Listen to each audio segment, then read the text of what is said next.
I genuinely am quite excited in terms of the next phase, because it's almost a now or never, light the fire type of paradigm shift across governance structures, across, how do we manage radical change. Play-by-play on Sports Joe and Her, brought to you by AIG, in support of 20 by 20. It's a new week. We have a new Open champion. We're going to be chatting about the second wave of activism in sport. I'm Jenny Murphy. Welcome to Play-by-Play. So on the panel today, we have Sports Joe editor Conán Doherty wearing a beautiful pink salmon, a rustic salmon. Is that a? I think you got salmon in there. It's called faded salmon. It is delightful. I wouldn't put pink in there. I think it's faded salmon. It's just own it. Yeah. Own it. Yeah. And also sitting beside us, delighted to welcome Irish rugby player, Leinster captain, Sene Naoupu. Thanks, Jen. So excited to be on your show. Okay, well, just behave. And then maybe we might invite you back. Yeah, cool. Oh, the camera's on now, is it? The cameras are live, so just here. keep saying nice things and we'll all be fine. Thank God we finally get to talk about rugby. I haven't been allowed to talk about rugby for so long. It's been soccer this, Gaelic that, which is great. Don't get me wrong, it's great. But yeah, this is what I want to talk about for a while, so... And who knows, I probably will veer wildly off and speak 5 sentences about rugby and then start talking about the legend that is Shane Lowry. So we'll get to him first. Oh, great. I thought we were going to talk about rugby there. But no. And you're the golf correspondent because Mackers isn't here, so heads up. Brilliant. Great. Let's go for it. It's everyone's talking about one of the biggest sporting events, not just this week, but probably in this year for Ireland. Irish golfer Shane Lowry beat Englishman Tommy Fleetwood by a whopper 6 strokes in the 148th edition of the Open Championship up in Portrush. So a nice home crowd supporting him. Don't know if you guys seen any of the videos, but it was a lot of the girls were at the game as well, and there's a few of the lads. So there's some serious celebrations going on, I think, up there. So the bearded legend, I'd say he's still probably going now. Unbelievable. Dominated the first round. He's only the 4th player in the last 50 years to win by that margin. The last player was Rory McIlroy in, I have it here, I can't remember, 2011. Yeah. Yes, nailed it. That's all my golfing done. Class. Unbelievable victory. Add your thoughts. It was classy. Just really, you said it, we won by 6 shots. He just went into machine mode. He got a lead and never let up for the whole tournament. Round 1 was good. Round 2 was better. Round 3 was class, and then round 4 was a difficult day for everybody. But he just held his own. I think he got +1 in the final day, which was good considering you looked at everybody else's. But the atmosphere up there was brilliant, and it was class the fact that it was in Ireland and it sort of unified the country a little bit. I even had my mum texting me out of nowhere. She has no idea about golf. Didn't know she even knew who Shane Lowry was, and she texted me on Saturday night going, "Do you think Shane will do it?" And I thought she was on about Shane from Westlife, and I was like, "What's he done now? What's happened?" If the mammy drops the second name, it's it's serious. It's my mum goes, "Do you think Johnny's okay about Johnny Sexton every game? Every time contact is hit or he makes a tackle or someone tackles him, it's nearly like someone's hit her own son." I think she gets more enraged if he gets a wallop than I get a wallop as well.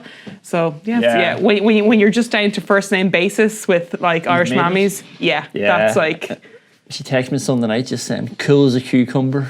So she was watching as a fan. Then probably the first time she heard of him, honestly. She's not that big of a sports fan, but it was brilliant. And I remember interviewing him before the Masters in April. And he had won in January out in Abu Dhabi, and it was his first championship win in 3 years. So things weren't going great for him then. So he had a sort of tough road to get back to it. And I asked him one of these crap questions that you've probably been asked in interviews before, but it's what would you do if you weren't a golfer? What would you be? And he just said, "I'd probably be broke, to be honest."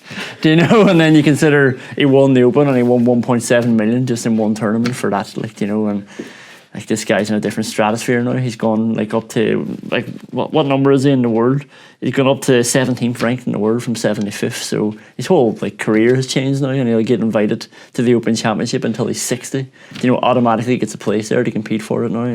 And he's such a likable character as well. I think a lot of the time when we think of elite sportsmen or women, and you see them on TV, and it's real, and there's nothing wrong with it. That diligence, that kind of very much fixed kind of singular goals all the time. And it was really nice when he was chatting, being like, oh, it's great, but I now have more important things in my life. I think, well, for me anyway, as you get a little bit older and have like luckily enough, tasted some victories and a lot of losses as well, you realise that what you do is great, and like I'm so grateful to be able to do it, but there's so many more important things that you're able to do as well. And then sometimes it makes it easier to play. Well, for me anyway, it's just kind of like there is pressure there, there's big trophies, but when you come down to it, it's 15 women versus 15 women chasing an egg-shaped ball, trying to stop them crossing a line and trying to get us to cross. Like, it's ridiculous when you say it. I love this sport, but like there is, when he talks about golf of being like he's a kid now and a family, it's just like it's secondary. It's still sweet, but maybe that it's not as big as he kind of brought it up before. Would you find like as your playing career has kind of gone down, you look at it a little bit differently to when you first started? Yeah, like perspective changes. But first of all, actually, I like how you asked me in Jen's as if we've won an Open before. You would ask us, you know how oh yes, when you were. So I loved. Actually, before I go into this point, I saw this. There's a photo of this like bus and all these people clinging onto the bus. It was like full of people around. It was like a bandwagon. Yeah. I'm like clinging. I'm like on a bandwagon for Shane now in the last sort of 12 months. And comparing his form from there to now, you can really see a transformation in that balance. Like how he's really balanced that mental game. He's so relaxed when he needs to be, and then when he's on a shot, he like nails it. So it's that on-off switch of, I think when you have to be on all the time, I don't think that's possible. Like people talk about a lot about that flow state, and it's when you're not even thinking about stuff anymore. Like a few times, like I remember one time happening and it's like, oh, this is what it is. You just know what you're supposed to do, and not that things go right, but you're in the right place at the right time. With golf, it's different because there's a finite skill, and it's like these little tiny things, but it can, and I think it's when you're relaxed and you take a little second to be like, oh, this is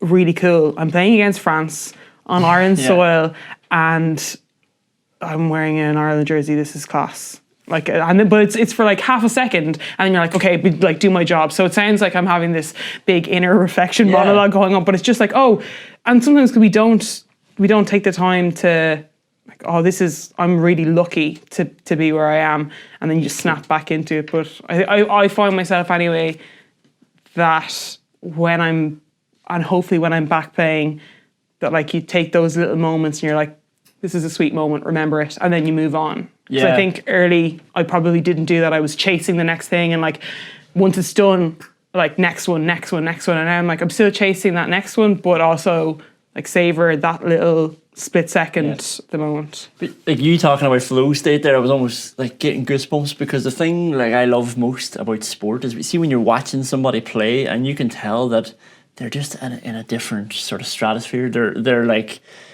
everything else doesn't matter anymore. Like all they care about is chasing an egg-shaped ball, and it's like everything else is irrelevant, and you can tell like it's just the movement of that ball is the only thing that matters in their world right now. And that is like, I find the most amazing thing about sport, when people go into that sort of mode, as you say, a flow state or whatever. It's like they flick a switch and it's like, this is all that matters. Now you would know better, because not that you've won an Open Championship, but you've playing at a higher level than I am, so I'd be interested to find out sort of your preparation to get into that stage, because I saw Shane Lowry talking about, in between some of these rounds, between Thursday to Sunday, he was watching Love Island and having a drink or whatever and trying to relax. I love that interview.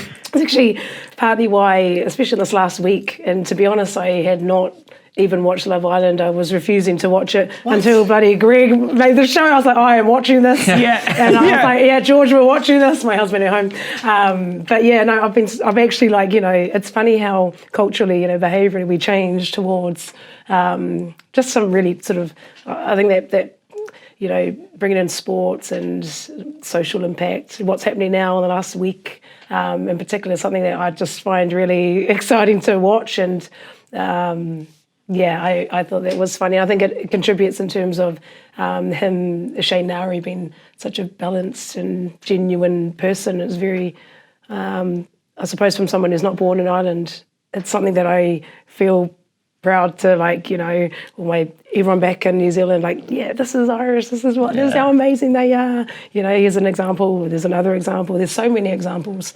And there was a really impactful tweet actually from Ronan O'Gara, who actually sent something. Loved it. And I loved it. He's absolutely right. And it's, the last year in particular, I've been trying to say that to our girls and, in the rugby side of things, there's talent, the width and breadth of this country, and talent almost, that aren't discovered yet, but, yet to be nurtured and things like that. So that was a really good reminder from Ronan O'Gara to, remind the country that absolutely there's talent and that's the new norm. He's obviously an exceptional athlete. There's many, many exceptional athletes across all of Ireland and across, a number of different sports, but that certainly was one of my highlight tweets probably in the last couple of days. Yeah, well, I'm trying to remember what exactly he said. It was kind of like... CK?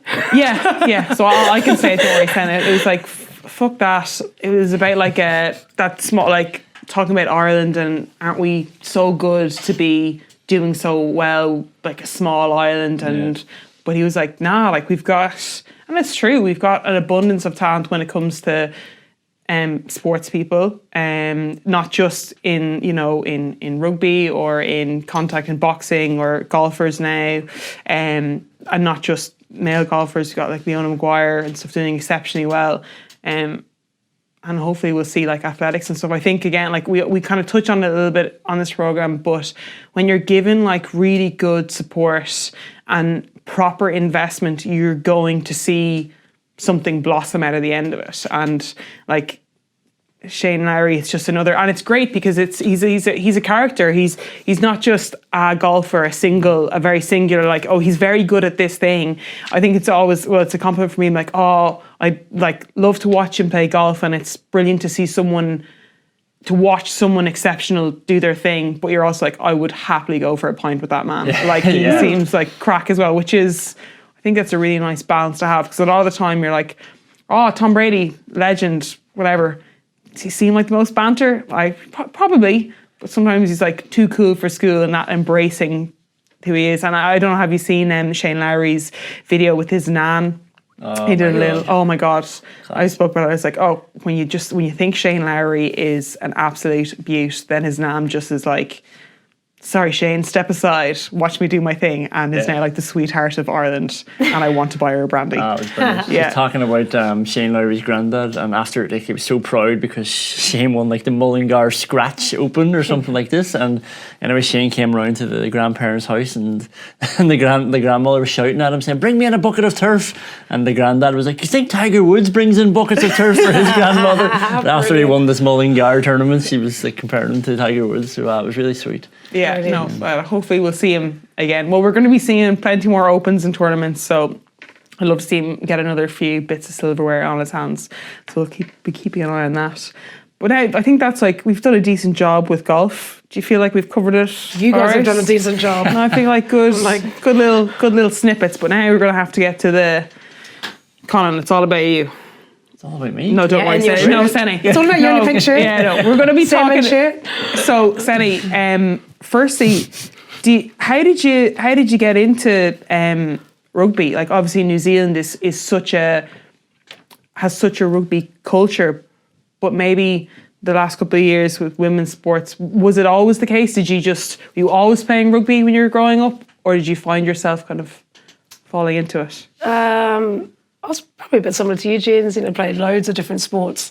I feel really awkward talking about myself because you are certainly a hero of mine. It's going to be awkward, when I moved but you're just going to have to power through it. I know. You're going to have to power through it. Have a drink of brandy later. I love drinking about half this cup. Yeah. So I played a lot of sports growing up, and obviously from New Zealand, born and raised in New Zealand and moved here. I lived in Ireland for the best part of 10 years. So I suppose growing up, we have a different infrastructure back home where, PE is quite regular, and outside of PE, there's access to, community sports halls and things like that. So it's really, really, really active. Played most sports unstructured in the backyard or park, or structured in school. And then it wasn't until 13 that I sort of picked up a rugby ball and threw it around at school with my mates. It was actually at the time a former Black Fern. She was a centre. Her name's Annalia Rush. She played for the Black Ferns in the era that Anna Richards was, like the 10 back in the day. Unbelievable rugby player, Anna Richards. Yeah.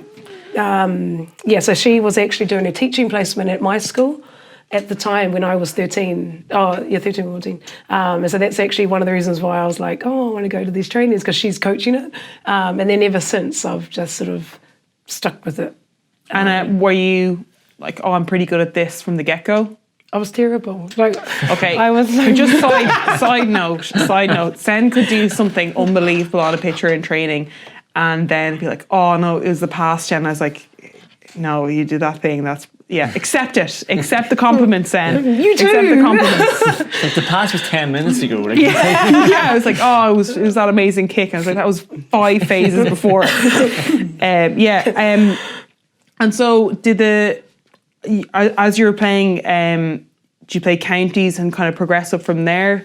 Join a local team? So it was, we actually didn't have, like a proper pathway. I was 14 when I had to play with the women's team.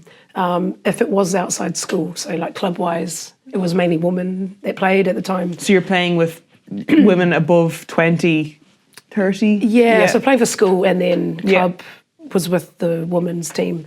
So that was a good bit of crack. And I actually, I was also playing basketball quite a lot at the same time.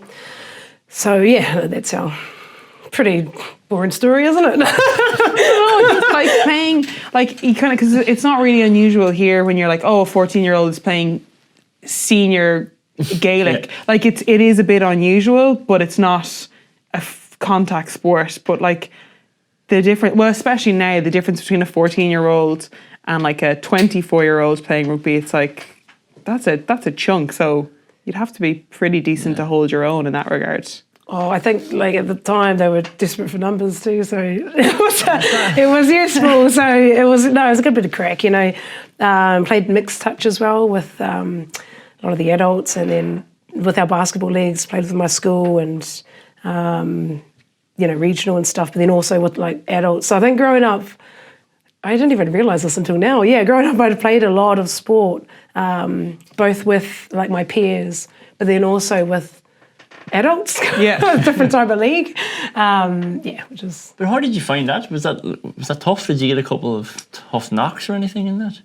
Because in New Zealand, it's usually goes by your weight category, right? So not then. I don't. Not then. No. Oh, yeah. Not then. And I was kind of I was a 10 centre, so I'd pass the ball and the forwards would carry. Yeah. I'd carry sometimes, so I wasn't physically, So ideally, Sen is good at putting people into space. No. She also carries as well, but yeah. So from New Zealand, you didn't come straight to Ireland. Did you take a little detour along the way? You were in Japan for a while as well. Did you play in Japan? I didn't play in Japan, but I actually coached a few sessions. George was really good. He was fluent in the language, so he helped me with some key phrases. But we actually came to Galway first. Oh, for 6 right. months, yeah. Galway for 6 months, and then Corbear Steelers, where Dan Carter was actually, and then came back to Connacht 2011. Sen is chucking in there that George taught her a few key phrases in Japanese, right? Oh. No, it wasn't a few key phrases. So in 2015, our first game was against Italy in it was somewhere bloody freezing and Florence. The pitch was manky.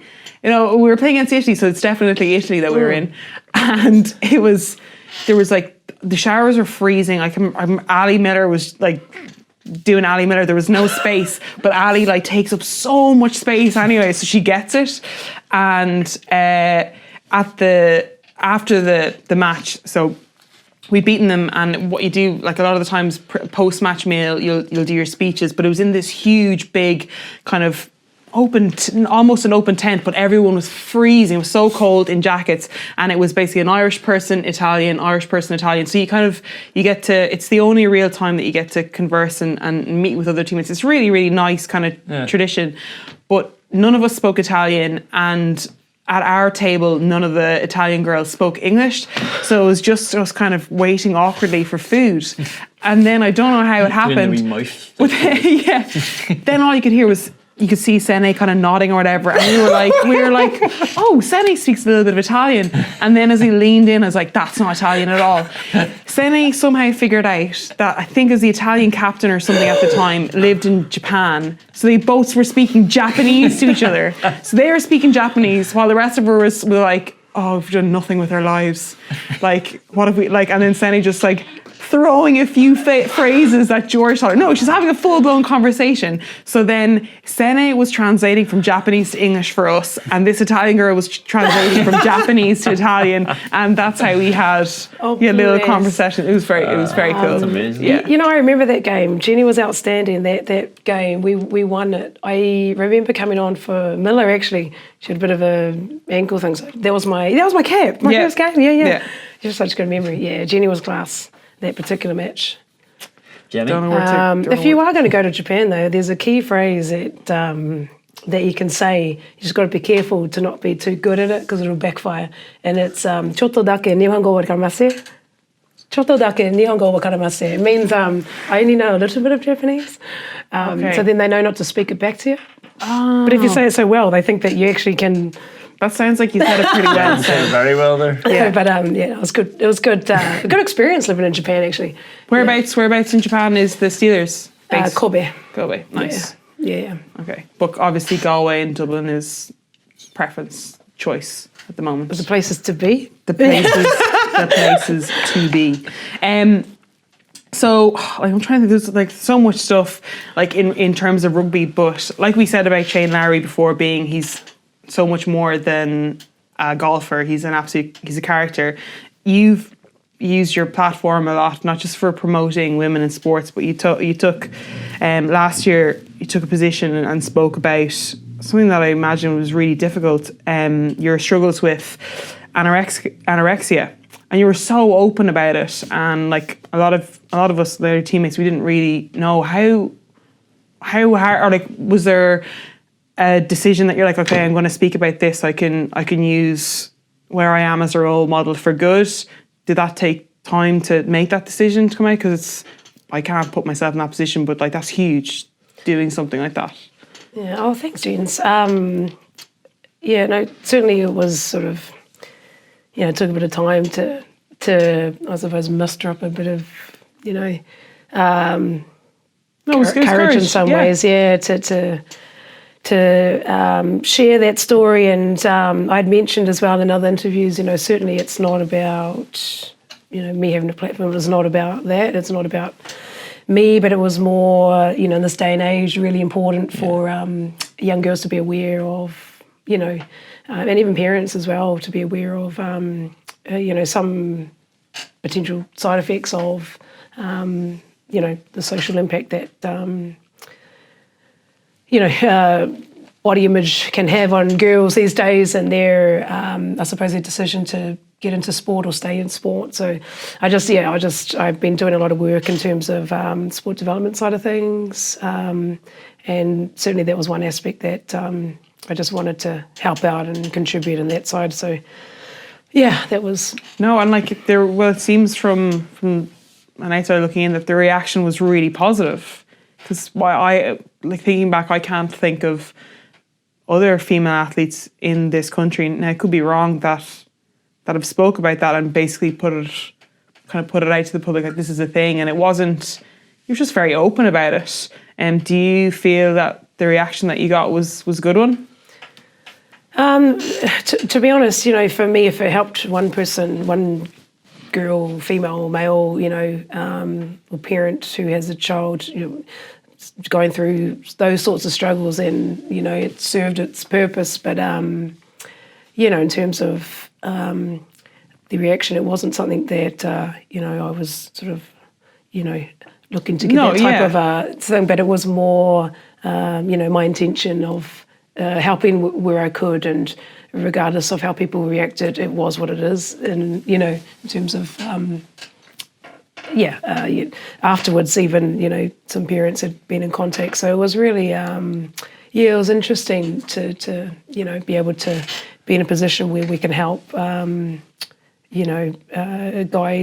people who need the help into the health services, and it's something that we're constantly working on with different community groups and organisations as part of Bodywise. I mean, Because like Conán, yourself in the media, body image, a lot of the time, it's not really something like, there definitely is pressures for males to, look a certain way and act a certain way, but there's a lot more talk. I think there seems more of a focus on the aesthetic look of a female athlete, or a certain way that they have to look. Like as a rider, do you see that? Yeah, I think like there's a lot more. I don't know if acceptance is the right word, but you're more used to men looking different, and you sort of appreciate the different shapes of every man. Like I'm just thinking, even I was at Croke Park yesterday, and Ryan McHugh was the man of the match for Donegal, but he's tiny. He's absolutely tiny, and he's not your typical sort of GA player, like where you assume that he's like 6 foot and just a power like a fullback, in rugby. But he's just a little whippet. But you just appreciate him for what he is, and I think, because, I don't know, it's probably legacy issues as well. But I just think men's sport in general has just been better at sort of accepting that and appreciating every single person for what they can bring and sort of the shape they are. But yeah, I was actually going to ask you, so like, do you think sport helped you at all in your struggles, or like, do you think? Absolutely, yeah. Like sport for me, and it's not the same for everyone. We participate in sport for many different reasons, but for me, it was a way to, I suppose, express myself, and also, like for me, it gave me an opportunity to, especially traveling the world, meet different people, make some amazing friends, and get to be a better person off the pitch and all that stuff. So there's loads of, incredible benefits that sport provides. So a lot of that mission in terms of what I do and helping others be the best version of themselves, and, part of it was them accepting themselves for who they are. So a lot of the messaging and, and that particular sense was for young girls to be confident in their own skin, and body confident, and to don't be afraid to play sport. Sometimes it can influence the decision for a young girl to participate in a sport or stay in it for a while, for this mere fact of the body image issues that they might be going on, and also how accessible, with young girls having phones these days, how accessible social platforms are to these girls, and then what they're constantly exposed to, the information that's polarised in their particular feed is, might potentially be a certain image. So that all contributes to. Like you even have like influencers or whatever, famous people promoting like lollipops or diet super, like bullshit stuff that's just crap, and you're targeting a really vulnerable people that, like, you're so susceptible to everything. I know when I was younger as well, like first starting, it was like you'd hear people, like women talking about the gym and stuff, and it would nearly be the second or third thing would be like, oh, but I don't want to get too bulky, or I don't want to get too muscly, and I just kind of listened and didn't, like, not that I didn't pay any attention to it, but it was in the back of my head. And then when I started, I was training in the UK with university, and I got selected. So I was flying over and back, and then I was kind of like, oh, I want to give this a proper crack. And I moved back to Ireland, and I was lucky enough to train with like some really good S&C coaches. And Killian Reardon now, he's with Leinster, and he's a professional boxer now as well. He's like incredible. And his whole thing was like, let's turn you into, like, you want to be the best that you can be. So I kind of like immediately, he was like, not that I questioned it, but like, I want to lift heavier because it'll do this. It'll make me hand off stronger. Or I want to lift or a higher deadlift because I'll be able to do this. So it's all, and it's easier for me now because I had, like, again, like supportive parents who were, I didn't really pay attention as much. So my whole thing is that some of the stuff that you might see in magazines or whatever, it's fantastic athletes or whatever, but aesthetically, yeah, cool, go for your life, but it's all about performance for me. Will this make me faster? Will this make me stronger? And if I do get bulkier, I'm like, amazing, my body is able to do that. And I think he kind of embraced that a little bit more. Like, I'm really lucky I can put on muscle fairly quickly, and I'm proud of that.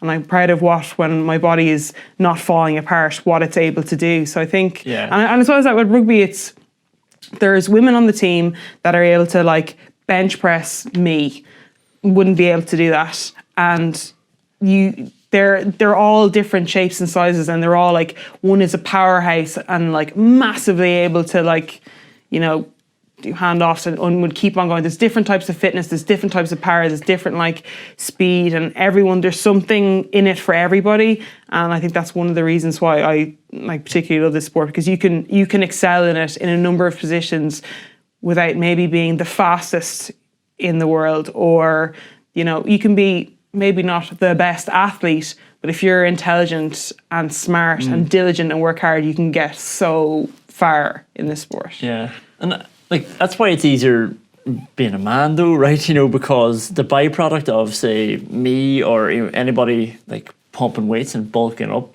is that the magazine or the society view of a man, like, you're sort of feeding into that. When you're getting stronger and faster, you're actually looking more like that prototype that they tell you look like in a magazine. You look like Greg, you know, the rugby player on Love Island. I was about to say Big Brother. Like, you know, he looks amazing, like, you know, according to those magazines and stuff, but that's still sort of not caught up. Like, you're talking about the influencer culture there. Like, you know, there's not enough people saying, like, look at Serena Williams, like, look what she can do. Like, you know, look what she can do on the court. Do you know what I mean? Like, and that's something amazing to aspire to. And because she can do that, look what she can win, and look how much money she can make and whatever else. But for men, it's much more simple. It's like, you do this to be better at sport, and actually you're going to look what everybody in society is telling you to look like as well. Did you guys manage to catch the Serena Williams, the video? So we spoke about it last week about, like, I think 1 in 8 men or 1 in 12 men said that they would be able to get a point against Serena Williams or something like that. And these guys, I think they're called Dude Perfect. They basically do like loads of trick shots, and they played against her on a tennis court. But it was 4v1 with her basically smashing them to pieces. And it was class. And these guys are like, they're in good nick, and they play a bit of tennis, but it was, yeah, she pretty much dominated them.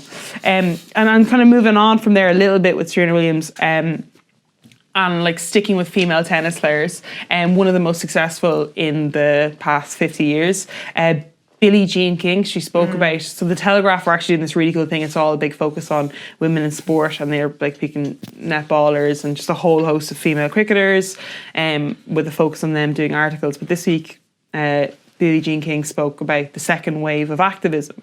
I'll read out a little bit, but it was basically, she touched on like Megan Rapinoe. I always butcher her name, Rapinoe, but I keep on wanting to say Rapinoe. Anyway. Do you know it's Rapinoe over Rapinoe? Rapinoe. It's Rapinoe. I'm pretty sure it's Rapinoe. We'll stick with your American slang. It's Rapinoe. Rapinoe. I'm trying to listen to I hear it's commentators, man. I'm going to wreck people's heads. They're listening to a really bad accent attempt. But she spoke about like speaking up and about organising and constantly organising, and it's like a second wave, she being part of, I guess, the first one. So there's a few little things, like the USA team, they've organised and they've brought in lawyers and they want more equal treatment. But the quote that kind of stuck out for me and Niamh, the producer, was, and the thing that girls are supposed to be grateful, the thing is, girls are supposed to be grateful for crumbs. Haven't you ever noticed that? Oh, you must be so happy because we gave you something. Guys would never be like that. They'd be like, are you kidding? That's what women need to be like. Do you agree with Billie Jean King that we're in a second wave of activism? I think you'd be better placed to tell me.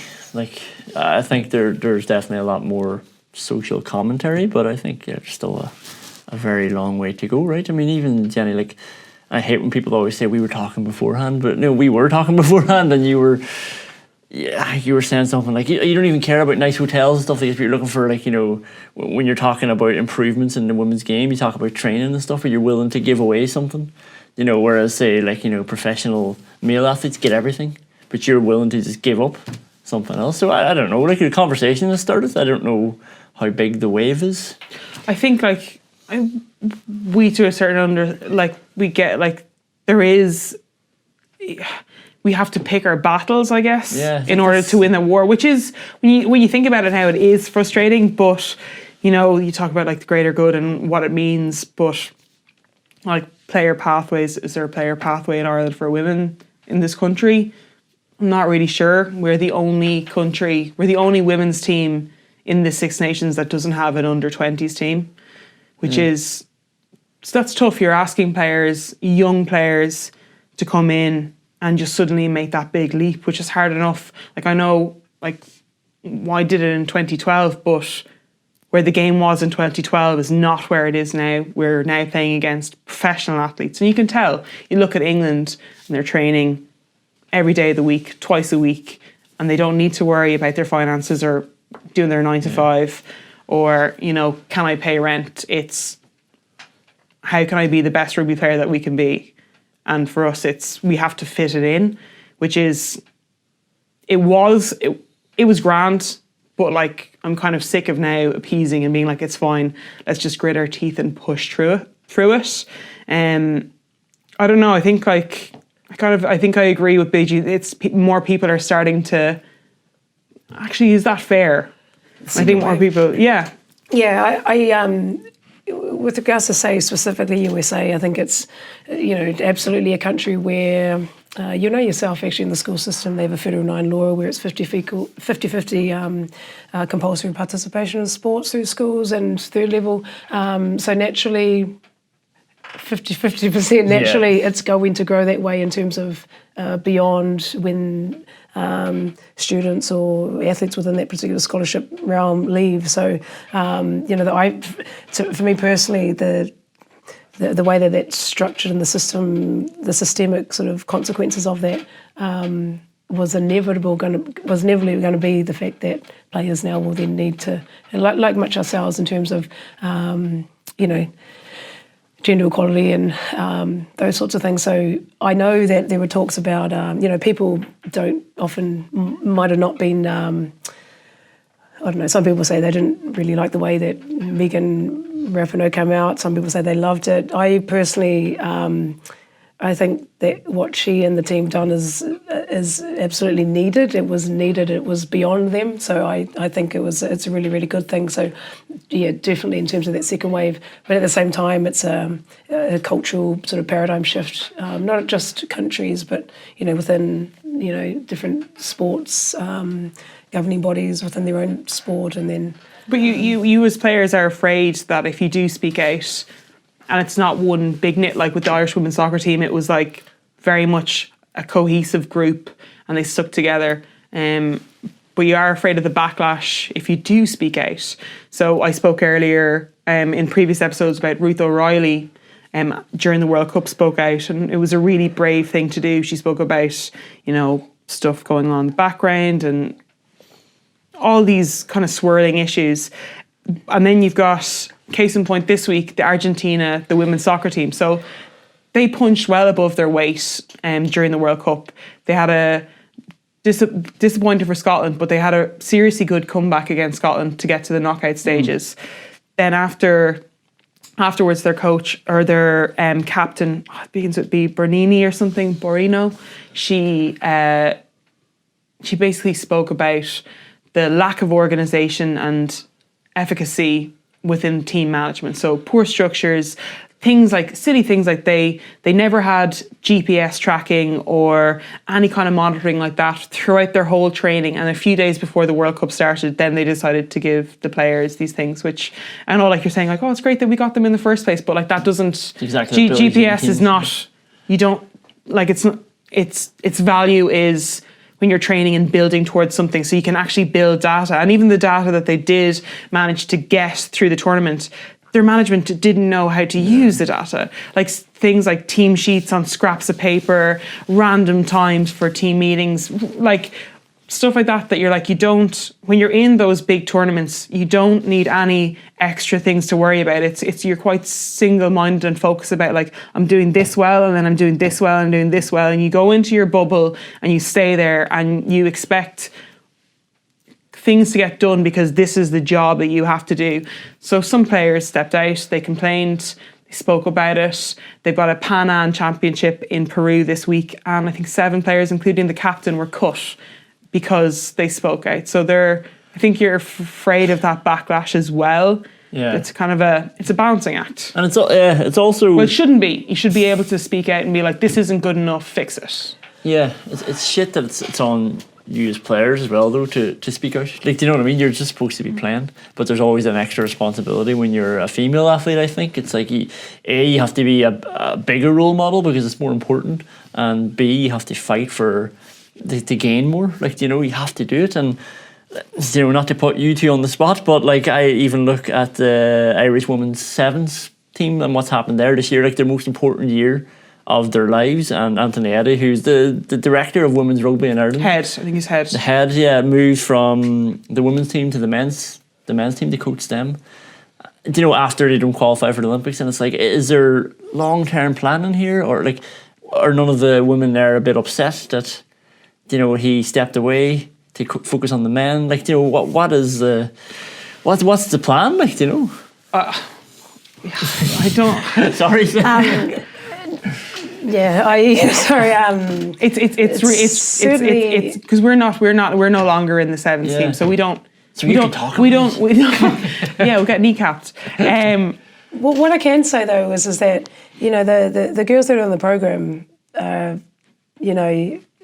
phenomenal players. Like they work so hard for that moment. So certainly they'll be hurting. Absolutely, for what they were working towards for a number of years. So, it's I just wanted to say fair play, Lucy Mulhall, getting back on time. She was out for most of the season. And to be ready for that last, effort was.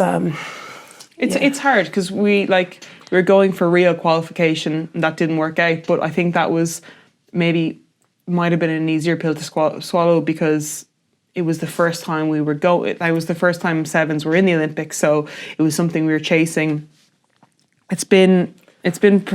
Sevens have been professional, semi-professional for 4 or 5 years at this stage. So I think this was the one where right, and we had a really good chance of qualifying for Tokyo. Similar to what Sene said, there's talented players on that team. After Sydney Sevens in February in 2019, the head of women's rugby then goes to the men's team, and our performances, and albeit Mulhall wasn't there for 2 of them, so that does make a difference. But when you've lost your coach and your captain, that's a huge stability it suddenly fractures. And then to qualify for the Olympics, there's the World Series, so it's a series of competitions throughout the year, and in order to automatically qualify, it's top 4 finish. Yeah.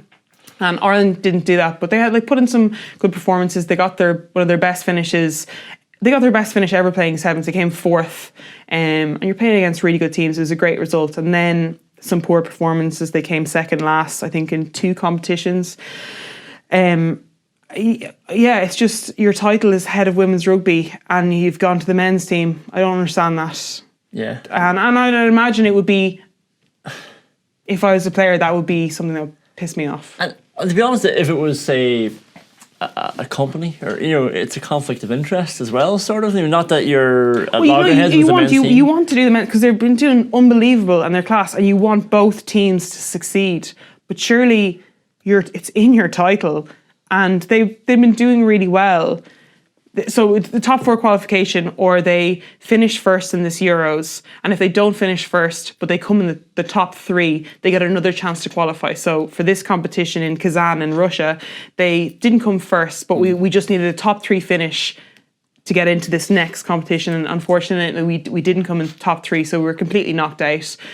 And gutting for the girls, and then a 15 or a 13-month plan was released 2 days later. To almost brush over it a bit. Shiny new object. Pay attention to this instead. I don't know, and I understand that it's frustrating, but it almost reminds me of the not really, but if you consider the FAI and you had 3 international footballers on the stage with you during the live show, and they were talking about having to call that press conference where they were just asking for tracksuits or something like that. So something, you know, an incident like that always makes me think, for God's sake, could they not just play football? Like, you know, but it's almost like there's a bigger responsibility to fight for. But then there is, like, we're making huge stress, like Leinster, for instance, now, first double header. Yes, that's going to be class. Yeah. It's going to be unbelievable. Energy at Park, should probably know the dates. It's 17th of August. Oh, okay, class. Thank God the you're men's here. game is at 3 p.m. Women's game straight after the men's, 5 p.m. kick-off. Good value for money as well. It's €5 for juniors and €10 for adults. So yeah, no, that's even class, and that's an example of, like, you know, small steps towards you know, some positive traction in one of our domestic competitions. So, you know, systemically there just needs, you know, infrastructurally there needs to be just a strong domestic competition pinnacle. Which is actually really exciting. They got Jenny back for the Interpros, so we'll see. So it's an extra 1,000 kids at the gate. So so that's exciting in terms of steps, and I you know, absolutely appreciate. And I'm sorry I didn't contribute that much to the conversations. I probably shouldn't have said as much either. You're perfect. I'm in trouble. No, no, you're not. I'm a big fan though in terms of the systemic changes and behavioural changes that need to be in place, as opposed to spending energy. Absolutely fair play, you know, fair enough, like in terms of what is, but in like moving forward, there's certainly an opportunity for some radical changes that would be for the better. For example, in our club game, you know, there's absolutely opportunity for you know, what that looks like. You know, what does that look like for the women's game? What would be if you were to, the dream of, like, some changes that you could make? Say if you could make some changes tomorrow about, like, a radical change, would you have one in mind? I'm putting you on the spot. I'm sorry, but I'm just like, what's your favourite radical change? Yeah, what's my favourite? Certainly there's opportunity there to ensure that there's minimum standards, you know, and ensure the provision of high quality coaches and sports services across all the clubs. You know, so what does that mean? And what's currently existing now, you know, are our committees and boards within the clubs mandated towards the direction of women's rugby? You know, are resources limited? Financially, is it quite hard? You know, is it better then to merge clubs? Is it better to tender this competition? You know, to have minimum standards, you know, to ensure that it's actually, you know, for the purpose of developing the women's game as opposed to bricks and mortar of the club, you know, is the reason why, you know, governance structures are actually based on the structure of the men's game before the women's amalgamated back in, 2006. You know, is that then an opportunity to integrate? You know, in terms of the top clubs for the men's game, is there an opportunity to integrate between clubs that have your underage youth? You know, give it a try age group, your senior women's development side for the women's senior team, the sevens. You know, is there a package there available to, you know, kind of slot in? Yeah, so it's just really, really important in terms of, you know, rather than, like, you know, fair enough, you know, complain about what, absolutely, because it is what it is. But in terms of sort of the next step, it's I genuinely am quite excited in terms of the next phase, because it's almost a now or never, you know, light the fire type of paradigm shift across governance structures, across, you know, how do we manage radical change, you know, behaviourally and culturally as well, to make it truly normal for clubs to genuinely accept and make it equal across men's and women's in the club scene. So that's where, you know, in terms of when we speak about the global comp, which is really, really important, calendars, different windows than the inevitable future of the women's game, which will ultimately, you know, potentially mean more games on the calendar. It's part of the RSC even for international rugby players and World Rugby. You know, it was really positive that there's a Super Series now, you know, because that side of the world were crying out for games.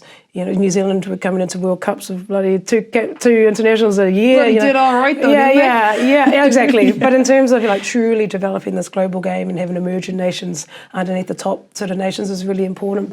And that also is integrated into domestic competition. So it's also really important now that we maximise the opportunity light the fire, be brave in the decisions from, governance structure. And there was a new president as well, or chairman, I think, in there.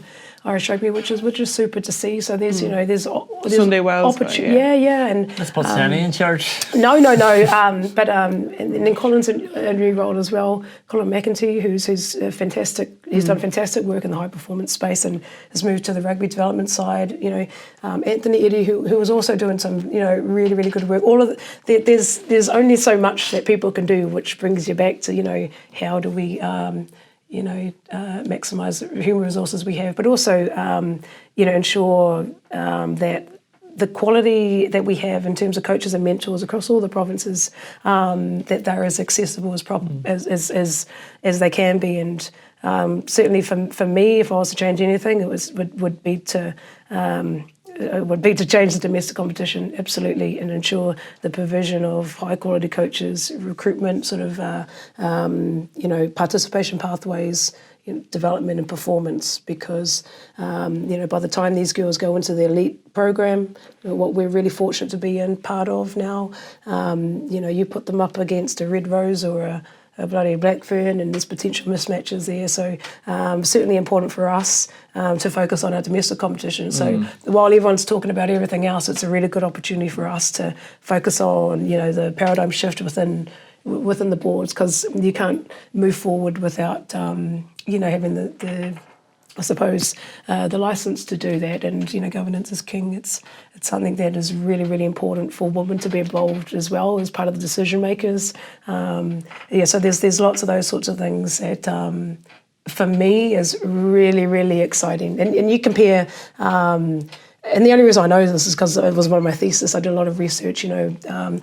Thank God, because Sene, if you just knew this offhand, I would have been like, she knows Japanese and this. I'm just like, what? No, Why have you let me and Jenny shade on here for 10 minutes? Really fortunate to, constantly love learning about. I'm just so passionate about the game. And this is more me speaking as a passionate advocate of the game as opposed to a player, because there's different sort of ways, in terms of having an impact on the pitch, but in terms of off the pitch, certainly it's been a big passion of mine to help nurture and grow the sport. But when I was mentioning to you, I was really fortunate with the thesis. I'd interviewed 24 executives across different countries, high-performing unions, including Irish Rugby, which were fantastic. They were super in terms of, transparency and things. But, you compare that and just sort of off the back, Ireland as a country, geographically, we're quite it's only a few hours is the max you travel, right, or 3.5, maximum. You go to France and their top leagues, they're travelling 19 hours most weekends, for the fact that they have this super, competition that culturally that is their normal in terms of it's massive over there. So here, that's one of many, many reasons in terms of why I'm excited at the partnership even of Energia. I was fortunate to be at the launch, and I wasn't there for the photo. I was there because the fact that there's a commercial partner underpinning a domestic competition like our AIL is exciting to me, and it's not that, and the fact that it's women's and men's. So for me, what we do in that 5 years is critical, and it's just something I think that if we focus on that, everything else will come into it, because in elite level will be a bit better, and then the cycle is that success breeds success. So when the top teams are doing well, domestic competition is healthy and strong. Participation pathways through schools and third level, and even from the Give It a Try and JOE.ie rugby programs, which are doing some phenomenal work, in that space. There's just many, many case studies to, that will be yet to, I suppose, see and read about. Sorry, there's verbal. No. This is brilliant. I was going to do a nice closing thing, but I've got Eve being like, you've run out of time. Yeah, so, sorry. We have training. So, yeah. Sene, thanks so much for joining us. Thanks for having me. No worries. Conán, you're still a ledge. You're such a Didn't say ledge. thanks to me. Oh, thanks. Sorry, thanks. Yeah. Part of the furniture. It's great. Yeah. Guys, thanks very much for listening or watching and tuning in. See you next week.